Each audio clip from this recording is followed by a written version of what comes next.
વિદ્યાર્થી મિત્રો, પ્રકાશ સંશ્લેષણના ત્રીજો ભાગ જે છે એમાં આપનું હાર્દિક સ્વાગત છે. અગાઉ પ્રથમ બે ભાગની અંદર આપણે પ્રકાશ તબક્કો જોયો હતો, બરાબર. પ્રકાશ સંશ્લેષણના બે ભાગ, પ્રકાશ તબક્કો અને અંધકાર તબક્કો, અથવા એમ પણ કહેવાય કે ગ્રહણામાં થતી પ્રક્રિયાઓ પૂર્ણ થઈ અને હવે આધારક એટલે કે સ્ટ્રોમામાં થતી પ્રક્રિયાઓ આપણે ભણીએ છીએ. તો આપણો પહેલો પ્રશ્ન છે આજનો કેલ્વિન ચક્ર અથવા અંધકાર પ્રક્રિયા, બરાબર. એને C3 પથ પણ કહેવાય. આપણે બધા કારણો જોઈશું કે શા માટે તેને અંધકાર તબક્કો આપણે જે છે કહીએ છીએ. પ્રશ્ન આવો પણ હશે, યાદ રાખીશું કે અંધકાર તબક્કો વર્ણવો.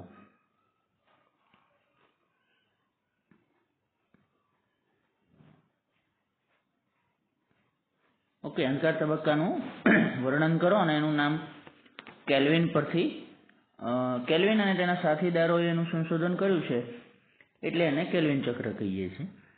અને એમાં પ્રથમ નિપજ જે બને છે એ 3 કાર્બનવાળી છે, માટે તેનું નામ C3, 3 કાર્બન C3 પથ પણ છે.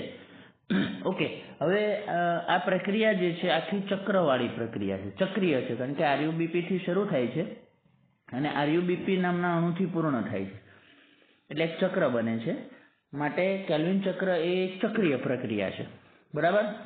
આ કેલ્વિન ચક્ર 3 તબક્કામાં થાય, બરાબર. પહેલો તબક્કો જે છે એનું નામ છે કાર્બોક્સિલેશન, બીજાનું નામ છે રિડક્શન અને ત્રીજો છે પુનઃસર્જન અથવા તો પુનઃનિર્માણ. સૌથી પ્રથમ આપણે કાર્બોક્સિલેશન તબક્કો જોઈશું. જો કાર્બોક્સિલેશનનો અર્થ થાય CO2 સ્થાપન, એટલે ઘણી બધી વખત એવું પણ પૂછે છે કે કાર્બોક્સિલેશન અથવા CO2 સ્થાપન વર્ણવો, બરાબર. CO2 સ્થાપનની અંદર સૌથી પ્રથમ રિબ્યુલોઝ બાયફોસ્ફેટ એટલે કે RuBp નામની જે શર્કરા છે, જે 5 કાર્બનવાળી શર્કરા છે, એમાં કાર્બન ડાયોક્સાઇડ જોડાઈ જાય છે, બરાબર. એટલે આ પ્રક્રિયા જે છે RuBp નું કાર્બોક્સિલેશન કહેવાય. અને એનો ઉત્સેચક જે છે એ છે RuBp કાર્બોક્સિલેઝ. પરિણામે જે નિપજ બને છે એ નિપજ જે છે 2 અણુ બનશે અને એ 2 અણુ જે છે એ છે PGA ના. 3 PGA એટલા માટે બોલાય છે કે એમાં ફોસ્ફરસ 3જા નંબરના સ્થાન પર છે, એટલે 3 PGA, 3 ફોસ્ફોગ્લિસરિક એસિડ એમ બોલીશું આપણે, બરાબર. એટલે આ એક પ્રક્રિયા છે જે કાર્બન ડાયોક્સાઇડને જોડે છે, માટે તેનું નામ જે છે એ RuBp કાર્બોક્સિલેઝ છે. આ ઉત્સેચક એક બીજું પણ કામ કરી શકે છે, જે ઓક્સિજનને પણ જોડી શકે, માટે એને ઓક્સિજનેશન કહેવાય. એટલે અર્થ એ થયો કે એક જ ઉત્સેચક કાર્બોક્સિલેશન પણ કરી શકે છે અને કાર્બોક્સિલેશન અને ઓક્સિજનેઝ બંને કરી શકે છે. એટલે RuBp કાર્બોક્સિલેઝ પણ છે અને ઓક્સિજનેઝ પણ છે. એટલે વૈજ્ઞાનિકોએ તેને રુબિસ્કો નામ આપ્યું છે. કેમ રુબિસ્કો? તો કે ભાઈ રિબ્યુલોઝ બાયફોસ્ફેટનું કાર્બોક્સિલેશન પણ થાય અને ઓક્સિજનેઝ પણ થાય. એટલે આપણે અત્યારે જે ભણી રહ્યા છે C3 પથમાં એમાં કાર્બોક્સિલેશન થાય છે. તો કાર્બોક્સિલેશન CO2 નું કાર્બોક્સિલેશન પૂર્ણ થયું. પહેલો તબક્કો કાર્બોક્સિલેશન જે છે એને આપણે ચાર્ટની અંદર જોઈએ કે કેવી રીતે આપણે યાદ રાખવાનું. હવે તમે આ આકૃતિ જુઓ. આ આકૃતિની અંદર તમને સ્પષ્ટ દેખાય છે કે રિબ્યુલોઝ બાયફોસ્ફેટ જે છે એ બાયફોસ્ફેટનું કાર્બોક્સિલેશન થઈ અને 3 ફોસ્ફોગ્લિસરેટ PGA બનવાની પ્રક્રિયા છે. અહીંયા સુધીની જે પ્રક્રિયા છે, બરાબર, એ CO2 સ્થાપન પ્રક્રિયા છે, જે પહેલો તબક્કો જેને આપણે નામ આપ્યું છે. એટલે આ પહેલા તબક્કાની અંદર તમે જોશો તો CO2 સ્થાપન થયું આટલા ભાગની અંદર અને આપણને 3 PGA નામની નિપજ મળી, બરાબર. એટલે અહીંયા તમે જોયું હશે કે RuBp નામનો અણુ જે છે એ વપરાયો છે. RuBp નામનો અણુ જે છે એ વપરાયો છે અને 3 નંબરના સ્થાન પર ફોસ્ફરસ હોય એવો 3 PGA નામના 2 અણુ તમને મળશે, બરાબર. કારણ કે એમાં 3 જ કાર્બન છે. PGA ની અંદર 3 જ કાર્બન છે. એટલે આપણને 5 કાર્બનવાળી શર્કરા જે વપરાઈ ગઈ, RuBp જે છે 5 કાર્બનવાળી શર્કરા છે, બરાબર. 5C આપણે અહીંયા લખ્યું અને એની સાથે CO2 અને પાણી જે છે ઉમેરાયા, એટલે 3 PGA ના 2 અણુ આપણને મળ્યા. આ આપણો પ્રથમ તબક્કો થયો. હવે આપણે જોઈશું બીજો તબક્કો અને એ છે રિડક્શન તબક્કો, બરાબર. ઓકે, રિડક્શન તબક્કાની અંદર જે છે ગ્લુકોઝનું નિર્માણ થાય છે. આપણો જે મુખ્ય પ્રકાશ સંશ્લેષણની નિપજ જે છે ગ્લુકોઝ. અહીંયા શું થશે કે જેટલા કાર્બન ડાયોક્સાઇડ જે આપણે ઉપયોગમાં લીધા એ દરેક માટે એટીપીના 2 અણુ જે છે એ ફોસ્ફોરીકરણ માટે વપરાશે. સાથે સાથે NADPH2ના 2 અણુ રિડક્શન માટે વપરાશે. 2 અણુ એટીપીના અને 2 અણુ NADPH2ના. એટલે શું થશે કે આપણી પાસે કેટલા અણુ છે તો કે PGAના 2 અણુ, તો 2 PGA plus 2 ATP plus 2 NADPH2, એમાંથી આપણને મળશે 2 ટ્રાયોઝ ફોસ્ફેટ જેનું નામ છે PGAL. એટલે 2 PGALના અણુ આપણને મળશે. બરાબર. હવે આપણે શું બનાવવું છે તો કે ગ્લુકોઝનો એક અણુ બનાવવો છે. તો ગ્લુકોઝનો એક અણુ બનાવવા માટે ગ્લુકોઝ હેક્ઝો શર્કરા છે એટલે 6 અણુ કાર્બન ડાયોક્સાઇડના જોઈએ. તો 6 જોઈએ એનો અર્થ એ થયો કે આ ચક્ર 6 વખત ફરવું જોઈએ, 6 ટાઈમ. બરાબર. તો જ આપણને 6 CO2 પ્લસ 6 RUBP જે છે એ 12 PGAL આપે. જો 1 CO2 હોય ને તો 2 PGAL આપે, પણ 6 છે તો 12 આપે, બમણા આપે. બરાબર. જેના કારણે આપણને 12 PGALના અણુ મળે. અને તે PGALનો અણુ જે છે 3 કાર્બન વાળો છે. બરાબર. એટલે આપણે બ્રેકેટમાં 3 કાર્બન અહીંયા લખી રાખીએ. 3 કાર્બન વાળા 12 અણુ. હવે 3 કાર્બન વાળા 12 અણુ છે એટલે 36 કાર્બન થયા. હવે 36 કાર્બનના આપણે જે છે 2 ભાગ પાડીએ. 10 PGALનું આપણે પુનઃસર્જન કરવું પડે કારણ કે આપણે વાપરેલા છે, અને 2 PGAL જે છે એમાંથી ગ્લુકોઝ બનાવી શકીશું. એવી રીતે 2 PGALમાંથી બનાવીશું કારણ કે દરેકના 3 કાર્બન છે. બરાબર. એવા 2 અણુ આપણે વાપરીએ એટલે 6 કાર્બન વાળો ગ્લુકોઝ આપણને મળી જાય. અને 10 PGAL જે છે પુનઃસર્જન તબક્કો કે જે આના પછીનો આપણો ટોપિક જે છે તેની અંદર વપરાશે. આ જ વસ્તુ આપણે એકવાર ચાર્ટમાં પણ જોઈ લઈએ. હવે જુઓ તમે કે રિડક્શન તબક્કો જે છે એ અહીંથી અહીંયા સુધીનો છે. બરાબર. આ રિડક્શન તબક્કાની અંદર તમે બરાબર જુઓ, જેની અંદર જેટલા ભાગમાં હું લીલો રંગ અત્યારે પૂરું છું તે રિડક્શન તબક્કો છે. બરાબર. હવે કોનું રિડક્શન થાય છે એ તમે બરાબર જુઓ. તો રિડક્શન કોનું થાય છે તો કે 3-PGAનું રિડક્શન થાય છે. 3-PGAનું રિડક્શન થાય છે. બરાબર. અને આપણને શું મળે છે તો કે PGAL. બરાબર. રિડક્શનને અંતે આપણને નિપજ શું મળે છે? PGAL નામની નિપજ મળે છે, જે 2 અણુ મળશે. એટલે અગાઉ આપણે 2 PGAL એવું ભણ્યા હતા. ઓકે. હવે એટીપી જે છે એ ફોસ્ફોરીકરણ માટે વપરાશે. બરાબર. એટીપીનો અણુ જે છે ફોસ્ફોરીકરણ માટે વપરાશે અને NADPH2 જે છે રિડક્શન માટે વપરાશે. બરાબર. એટલે 2 એટીપી વપરાય તો એમાંથી 2 ADP થઈ જાય, અને NADPH2 વપરાય તો એમાંથી 2 NADP થઈ જાય. એટલે રિડક્શન પ્રક્રિયા અને ફોસ્ફોરીકરણ પ્રક્રિયા સાથે થાય. એટલે આપણને હવે એમાંથી ટ્રાયોસ ફોસ્ફેટ નામની શર્કરા મળી જશે, જેમાંથી આપણે ગ્લુકોઝ બનાવી શકીએ અને ગ્લુકોઝમાંથી ત્યારબાદ સ્ટાર્ચ બને. હવે હમણાં જ આપણે જોયું હતું પુનઃસર્જન તબક્કો જે છે કેવી રીતે થાય એ ફરીથી રિપીટ કરી લઈએ. હવે આ જુઓ પુનઃસર્જન તબક્કો. કારણ કે PGAL આપણે વાપર્યા છે. હવે આ ચક્રને સતત ફરતું રાખવું હોય તો CO2 ગ્રાહક એવો RUBP ફરીથી પુનઃસર્જન કરવો પડે. બરાબર. એટલે PGALમાંથી ATPની હાજરીમાં RUBPનું પુનઃસર્જન થશે. બરાબર. એટલે ATP જે છે અહીંયા ફરીથી ખર્ચ થશે.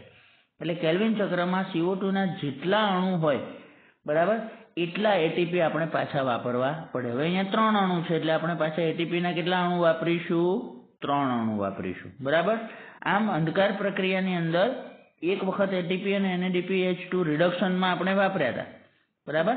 અને ફરીથી પાછા અહીંયા આપણે ATP વાપરીએ છીએ. એટલે ગ્લુકોઝનો એક અણુ બનાવવા માટે 6 વખત આખું ચક્ર ફેરવીએ આપણે, તો 6 ટાઈમ ફરે ત્યારે આપણે અહીંયા હવે સ્પષ્ટ થઈ ગયું કે આપણી પાસે અંદરની તરફ અને બહારની તરફ અણુઓની સંખ્યા જોઈએ તો 6 CO2 6 CO2 જે છે એ વપરાય છે અને એક ગ્લુકોઝ બને છે. 18 ATP વપરાય છે. કેમ 18? તો કે ભાઈ રિડક્શનમાં 12 વપરાયેલી અને પુનઃસર્જનમાં 6 વપરાયેલી, એટલે 12 ને 6 18 ATP વપરાય અને ADP એમાંથી છૂટા પડી જાય.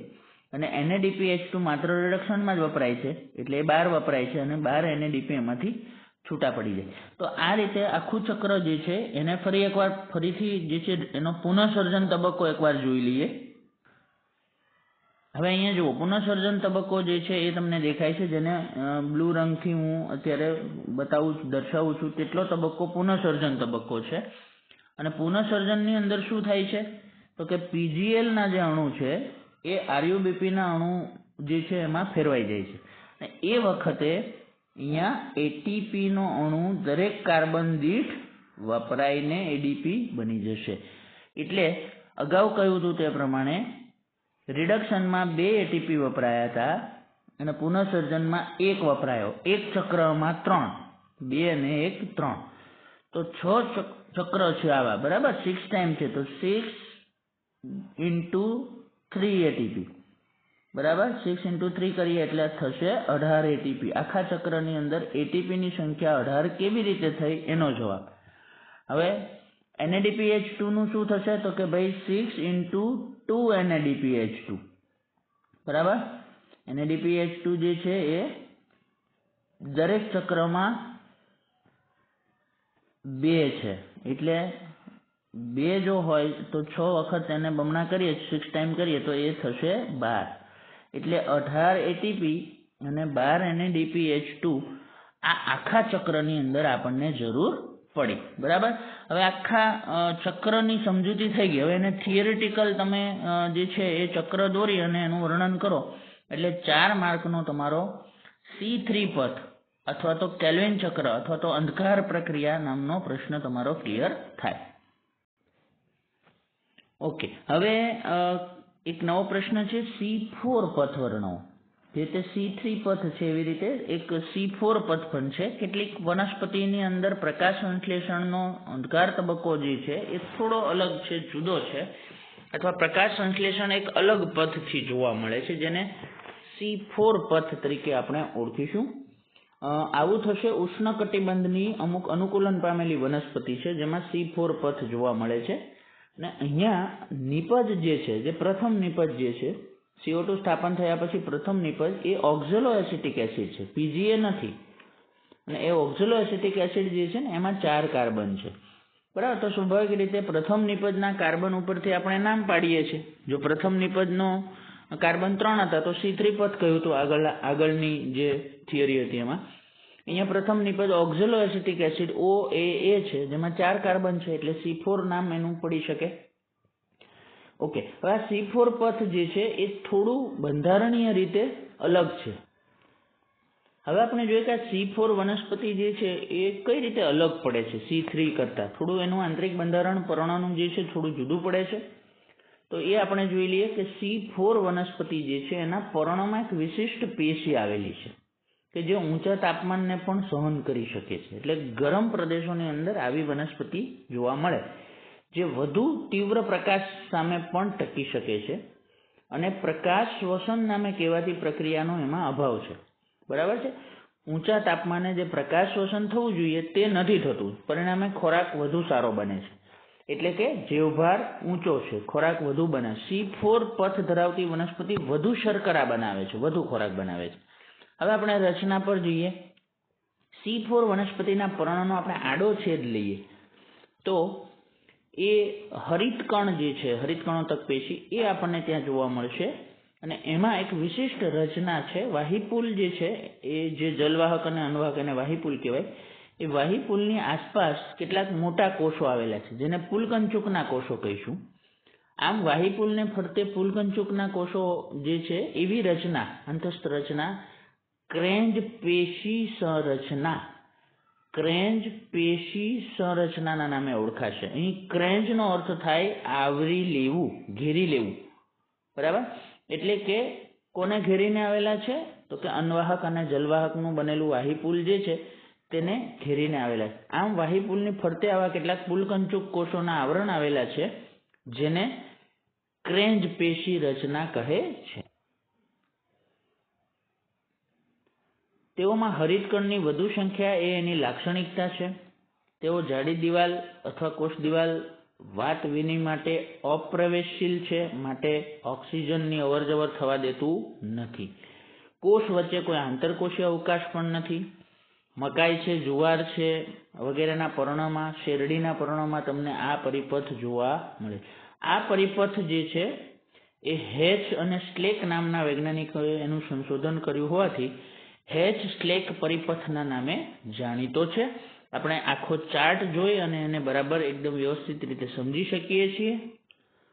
જો આ જે છે એ આપણો C4 પરિપથનો ચાર્ટ છે જેમાં 2 અંગિકાઓ છે, બરાબર. પહેલી અંગિકા ઉપર તમને દેખાય છે એ મધ્યપર્ણ કોષની અંગિકા છે અને બીજી જે દેખાય છે તે પુલકંચુકની જે છે જોવા મળે.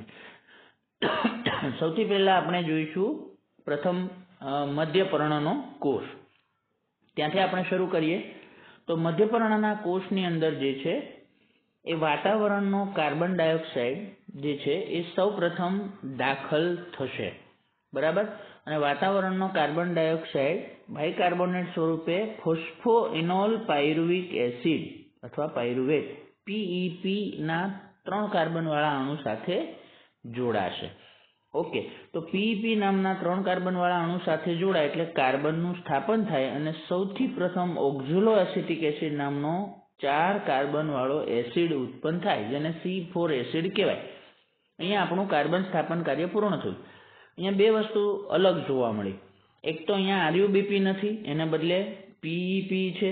તો એ એક યાદ રાખીશું કે શરૂઆત જે છે એ PEP નામના અણુથી થાય છે.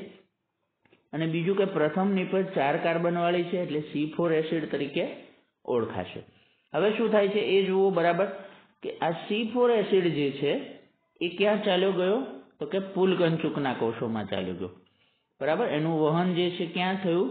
પુલકંચુકના કોષોમાં. તો અહીંયા નીચે આવ્યો, બરાબર. અહીંયા ઉપરથી અહીંયા C4 એસિડ જે છે એ નીચે આવી ગયો એટલે એને એનું વહન થયું કહેવાય આ રીતે, બરાબર. હવે ત્યાં જે છે એની સાથે શું થાય છે એ બરાબર ખાસ જુઓ કે C4 એસિડ જે છે પુલકંચુકમાં તો આવ્યો પરંતુ ત્યાં એનું ડીકાર્બોક્સિલેશન થયું, બરાબર. ડીકાર્બોક્સિલેશન થયું એટલે એમાંથી CO2 દૂર થઈ ગયો અને આ CO2 કેલ્વિન ચક્રની અંદર વપરાશે, કેલ્વિન ચક્રમાં ખોરાક બનાવશે. એટલે આપણો એસિડ કયો હતો? C4. અને ડીકાર્બોક્સિલેશન થયા પછી એસિડ કેવો બની જશે? C3 એસિડ, બરાબર. ફરીથી એના કાર્બન ઓછા થઈ ગયા. હવે એ ફરી પાછો વહન પામીને ઉપર જતો બતાવ્યો છે, જુઓ. એટલે કે હવે ફરી પાછો ક્યાં આવી ગયો? મધ્યપર્ણના કોષોમાં. એટલે ફરીથી આપણે લખીશું કે ભાઈ અહીંયા C3 એસિડ, જે રીતે C4 એસિડ જે છે નીચે ગયો તો એ રીતે C3 બનીને ઉપર આવ્યો. હવે આ C3 એસિડ 3 કાર્બનવાળી નિપજ ફરીથી બનાવશે, પુનઃસર્જન કરશે અને એ છે ફોસ્ફોઇનોલ પાયરુવિક એસિડ. તો આખી પ્રક્રિયા બિલકુલ સહેલી છે. અહીંયા મેં તમને બતાવ્યું તેમ ફરીથી PEP પહેલો અણુ છે, CO2 સાથે જોડાય એટલે 4 કાર્બનવાળો એસિડ C4 એસિડ બને. આ C4 એસિડ વહન પામી અને બીજા કોષમાં જાય જેનું નામ પુલકંચુકનો કોષ છે.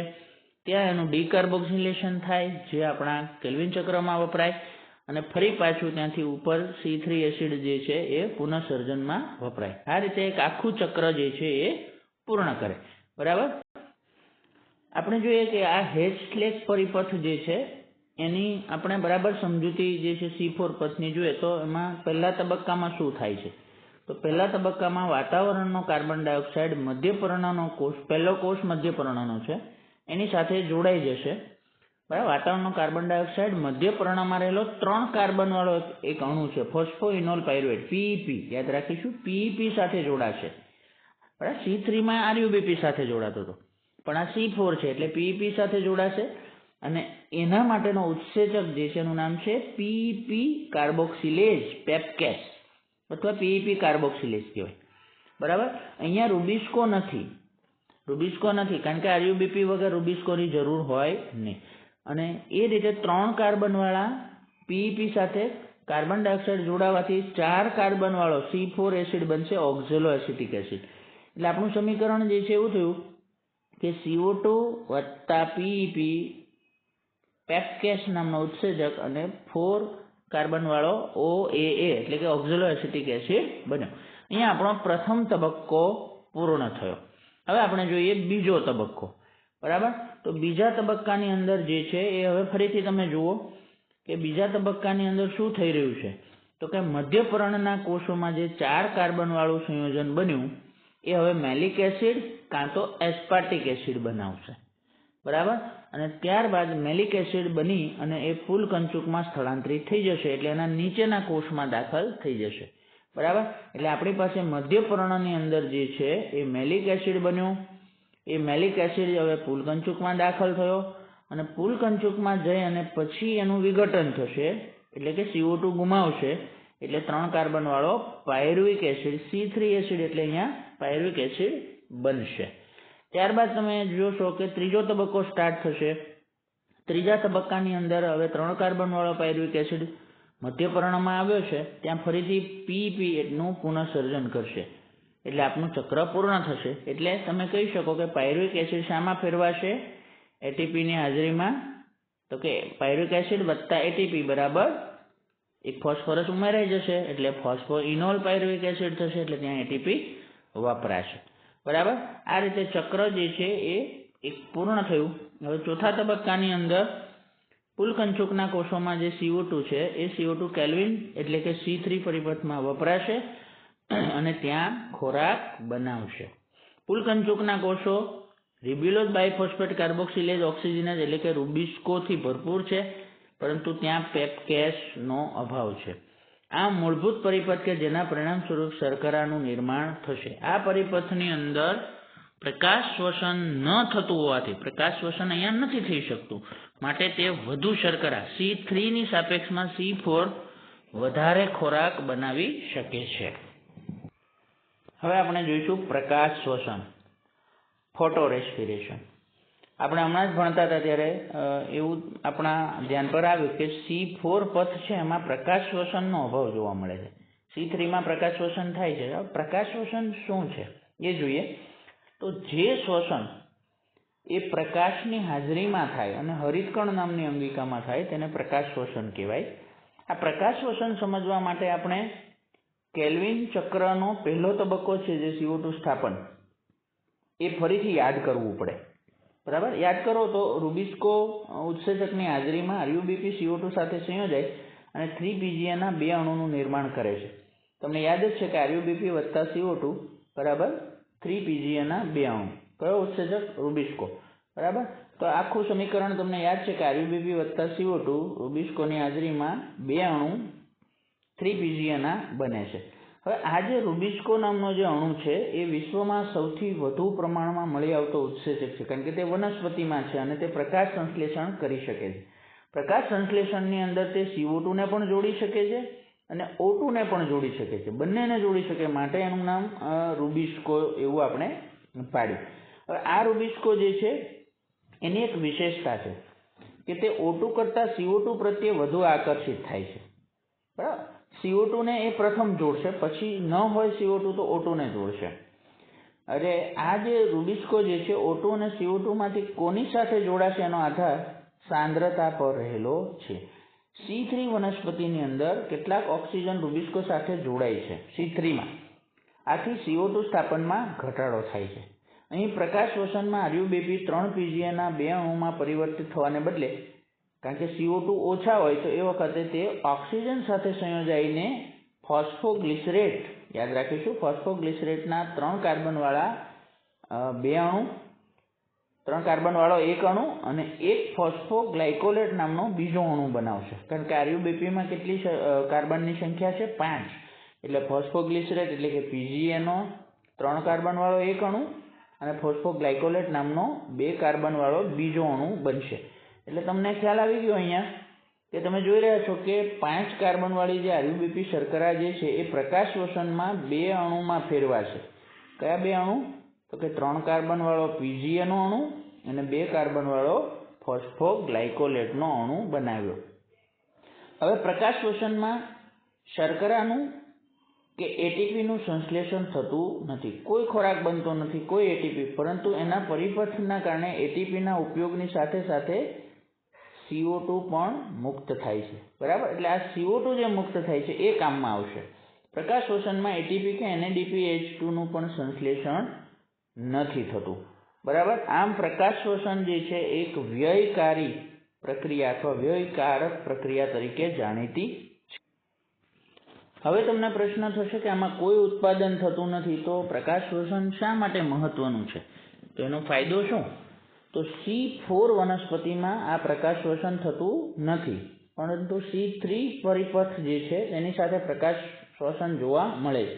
એનો ફાયદો એ છે કે જો તીવ્ર પ્રકાશ હોય અને અપૂર્ણ CO2 ની પરિસ્થિતિ હોય તો એવા વખતે વધુ પડતો પ્રકાશ, તીવ્ર પ્રકાશ કે જે વનસ્પતિના હરિતકણનું ફોટો ઓક્સિડેશન પ્રેરી શકે છે, એને નુકસાન કરી શકે છે, એ વખતે તે વનસ્પતિના હરિતકણનું રક્ષણ કરે અથવા હરિતકણનો બચાવ કરે. આ એનો ફાયદો ગણાય.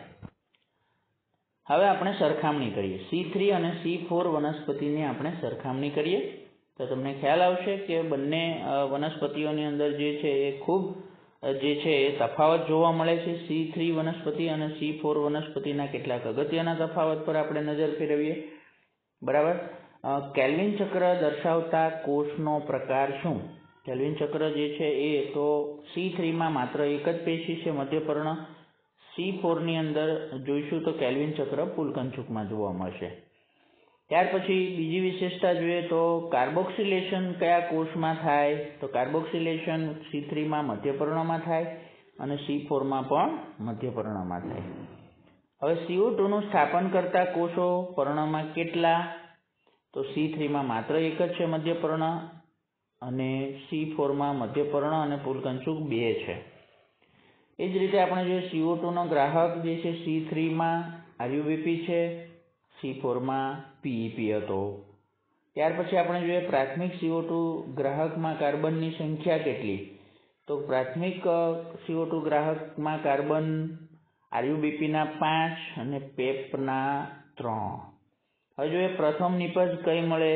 તો પ્રથમ નિપજ C3માં PGA મળતી હતી, C4માં OAA મળતી હતી. હવે એમાં કાર્બન જોઈ લઈએ તો PGAમાં 3 કાર્બન, OAAમાં 4 કાર્બન. બરાબર, તફાવત આપણને ખ્યાલ છે જ. હવે રૂબિસ્કો છે તો બંનેમાં છે. પેપકેસ છે, બરાબર, તો પેપકેસ C3માં નથી, C4માં છે. બરાબર. ત્યાર પછી આપણે જોઈએ કે રૂબિસ્કો કયા કોષમાં છે? તો C3નું મધ્યપર્ણ એક જ કોષ છે જ્યારે C4ના પુલકંચુકમાં છે. એ તફાવત ગણાય. બરાબર. ત્યાર પછીનો મુદ્દો આપણે જોઈએ તો તીવ્ર પ્રકાશની સ્થિતિમાં CO2ના સ્થાપનનો દર કેવો રહેશે? તો C3માં વધારે રહેશે, C4માં ઓછો થશે. ઓછી તીવ્રતામાં પ્રકાશ શોષણ થશે. પ્રકાશની ઓછી તીવ્રતામાં તો C3માં થશે, C4માં થતું જ નથી. વધારે તીવ્રતામાં શું થશે? તો C3માં નહીં થાય, નહીવત અથવા ઓછું થશે, C4માં તો થતું જ નથી. હવે કાર્બન ડાયોક્સાઇડ ઓછો હોય તો C3માં ઘટી જાય, C4માં તો થતું જ નથી, કોઈ પણ સંજોગોમાં થતું નથી. બરાબર. હવે CO2ની વધુ સાંદ્રતા હોય તો આપણને ખબર છે કે C3માં વધશે, C4માં તો ન જ થાય. ઇષ્ટતમ તાપમાન કેટલું આ પ્રક્રિયા થવા માટે? તો લગભગ 20 થી 25 ડિગ્રી જેટલું C3માં, પણ C4 તડકામાં વધારે તાપમાન 40 થી વધુ હોય તો. ઉદાહરણ આપણે જોઈ લઈએ લાસ્ટની અંદર તો દ્વિદળી વનસ્પતિઓમાં C3 પક્ષ જોવા મળે છે અને એક દળી વનસ્પતિ મકાઈ, જુવાર અને શેરડી જે છે એમાં C4 પરિપથ જોવા મળે છે. તો આવા 17 જેટલા તફાવતના મુદ્દાઓ આપણા C3 અને C4ને કમ્પેર કરીએ, સરખામણી કરીએ તો તમને મળે. આમાંથી 6-7 જેટલા, કોઈ પણ 6-7 જેટલા મુદ્દા તમારે તફાવત માટે યાદ રાખવાના રહેશે. હવે આપણો છેલ્લો પ્રશ્ન છે એ છે પ્રકાશ સંશ્લેષણ પર અસર કરતા પરિબળો, એટલે કે પ્રકાશ સંશ્લેષણના વેગમાં વધારો કે ઘટાડો કરે એવી બાબતો. બરાબર. આ પરિબળોમાં આપણે સૌથી પહેલા આંતરિક પરિબળો જોઈશું, એટલે કે વનસ્પતિના પોતાના, પર્ણની સંખ્યા, પર્ણની ઉંમર, ઘરડા પર્ણો ઓછું પ્રકાશ સંશ્લેષણ કરે, પર્ણનું કદ, નાના પર્ણો ઓછું પ્રકાશ સંશ્લેષણ કરે, મોટા વધુ, પર્ણ વિન્યાસ, પર્ણની ગોઠવણી, પર્ણ ખુલ્લા હોય સૂર્યપ્રકાશ સામે તો વધુ પ્રકાશ સંશ્લેષણ કરે. પછી હરિતકણ જે છે એ પણ ધ્યાન પર લેવાની અને ક્લોરોફિલનું પ્રમાણ ધ્યાનમાં લેવાનું. આ બધી બાબતોને આપણે કહીશું આંતરિક પરિબળો. હવે બીજા ઘણા પરિબળો છે જે એની સાથે સંકળાયેલા છે, જેમ કે CO2. વનસ્પતિની પ્રકાશ સંશ્લેષણ પ્રક્રિયામાં એક સાથે પ્રકાશ સંશ્લેષણ કે CO2ના સ્થાપનને અસર પહોંચાડે છે, છતાં કોઈ પણ એક પરિબળ સીમિત પરિબળ તરીકે એનું કારણ બને. આમ કોઈ પરિબળ જે તેના ઇષ્ટતમ પ્રમાણથી ઓછો પ્રાપ્ય હશે તે પ્રકાશ સંશ્લેષણનો દર નક્કી કરશે. જ્યારે અનેક પરિબળ કોઈ જૈવરાસાયણિક પ્રક્રિયાને અસર કરે તો બ્લેકમેન નામના વૈજ્ઞાનિકના ન્યૂનતમ કારકના નિયમનું પાલન કરે હવે આપણે ખબર હોવી જોઈએ કે આ ન્યૂનતમનો નિયમ શું છે એ પણ આપણે જોઈ લઈએ. તો જો કોઈ રાસાયણિક પ્રક્રિયાથી વધારે પરિબળો દ્વારા થતી હોય તો જે પરિબળ ઓછું છે, ન્યૂનતમ છે, તે નક્કી કરશે. ન્યૂનતમ હશે તેટલું પ્રકાશ સંશ્લેષણ થશે. બરાબર? ઓકે. જેમ કે લીલું પર્ણ ઇષ્ટતમ પ્રકાશ અને CO2 ની હાજરી હોવા છતાં પણ જો તાપમાન ખૂબ ઓછું હોય તો પ્રકાશ સંશ્લેષણ ઓછું કરશે. એટલે ન્યૂનતમને ફોલો કરશે. બરાબર? ઓકે. હવે આપણે જોઈશું બાહ્ય પરિબળો.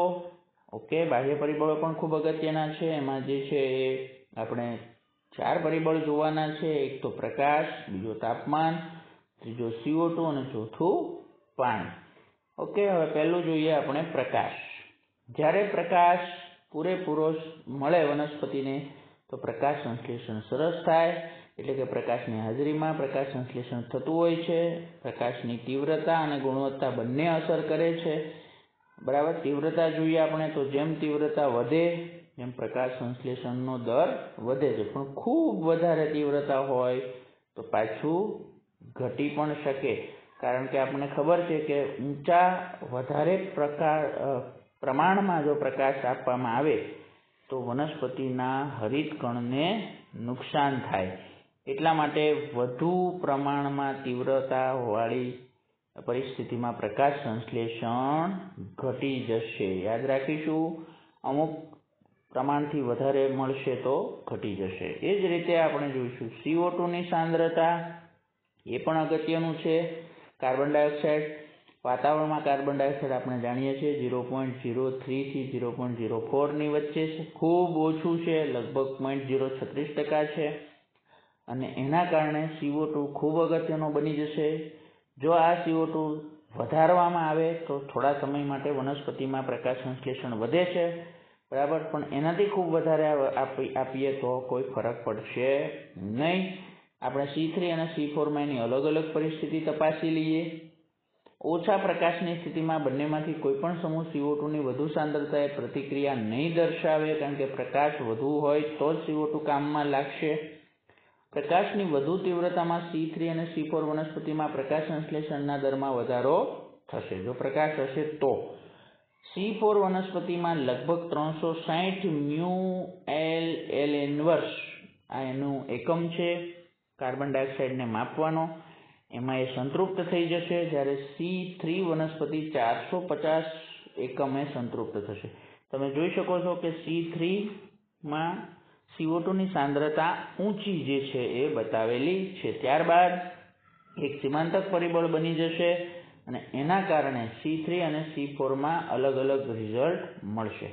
માટે C3 વનસ્પતિ CO2 ની વધુ સાંદ્રતાએ પ્રક્રિયા કરે અને પ્રકાશ સંશ્લેષણમાં દરમાં વધારો કરે એટલે ઉત્પાદન વધે. C3. આ સિદ્ધાંતનો ઉપયોગ ગ્રીન હાઉસ પાક જેવા કે ટામેટા અને કેપ્સિકમ મરચા, સિમલા મરચા બનાવવા માટે કરવામાં આવે છે અને ઉત્પાદન વધારી શકાય. હવે આપણે જોઈશું તાપમાન. ઓકે, તાપમાન જે છે એ આપણું ત્રીજું પરિબળ છે. પ્રકાશ સંશ્લેષણ માટે તાપમાનની જરૂર પડશે. ખાસ કરીને પહેલા તબક્કામાં ગ્રેનાવાળામાં અંધકાર પ્રક્રિયા જે છે ગ્રેનામાં જરૂર નહીં પડે, અંધકાર પ્રક્રિયામાં જરૂર પડશે. બીજા તબક્કામાં અંધકાર પ્રક્રિયા ઉત્સેચક પર આધારિત છે એટલે તાપમાનથી નિયંત્રિત છે. C4 વનસ્પતિ વધુ તાપમાને વધુ પ્રક્રિયા કરશે અને પ્રકાશ સંશ્લેષણ વધારી દેશે. બરાબર? એટલે C3 વનસ્પતિની અંદર જે છે એ ઓછું તાપમાન, ઇષ્ટતમ તાપમાન બનશે. આમ પ્રકાશ સંશ્લેષણ એ તાપમાનથી નિર્ધારિત છે. અને એ જ રીતે આપણે પાણી એક પરિબળ તરીકે લઈએ તો પાણી જે છે પ્રકાશ સંશ્લેષણનો પ્રક્રિયક છે. પાણી વપરાય છે કારણ કે સમીકરણમાં જ આપણે જોયું હતું કે પાણી જે છે એ પ્રકાશ સંશ્લેષણમાં 6CO2, આપણો પહેલો પ્રક્રિયક CO2 છે પ્લસ 12H2O છે. તમને યાદ હશે 6CO2 plus 12H2O gives C6H12O6 આપણો ગ્લુકોઝ બને છે. તો 12 પાણીના અણુઓ વપરાશે. માટે આપણે યાદ રાખવું જોઈએ કે જલતણની સ્થિતિમાં પર્ણરંધ્રો બંધ થઈ જશે. માટે એને કાર્બન ડાયોક્સાઇડ મળતો બંધ થઈ જશે એટલે CO2 ઓછો મળશે. અને એટલે પ્રકાશ સંશ્લેષણ ઘટી જશે, બરાબર. અને પાણી મળશે તો પર્ણો ખુલ્લા રહેશે, પર્ણોની સપાટી વધશે, પરિણામે વધુ પ્રકાશ એના પર આપાત થશે અને એ રીતે પ્રકાશ સંશ્લેષણ પણ વધારે થશે. એટલે વનસ્પતિને પૂરતું પાણી મળશે તો વધુ પ્રકાશ સંશ્લેષણ કરશે. તો આ રીતે વિદ્યાર્થી મિત્રો બધા જ પરિબળો જે છે, 4 પરિબળો, એમાંથી કોઈ એક અથવા બે ભેગા કરી અને તમને પ્રશ્ન પૂછી શકાય. અહીંયા આપણો આ પ્રકરણ વનસ્પતિમાં પ્રકાશ સંશ્લેષણ પૂર્ણ થાય છે. બધા જ પ્રશ્નો ખૂબ સારી રીતે જ્યાં જ્યાં ચાર્ટ આવતો હોય તે આકૃતિઓ દોરી અને તૈયારી કરજો. આભાર.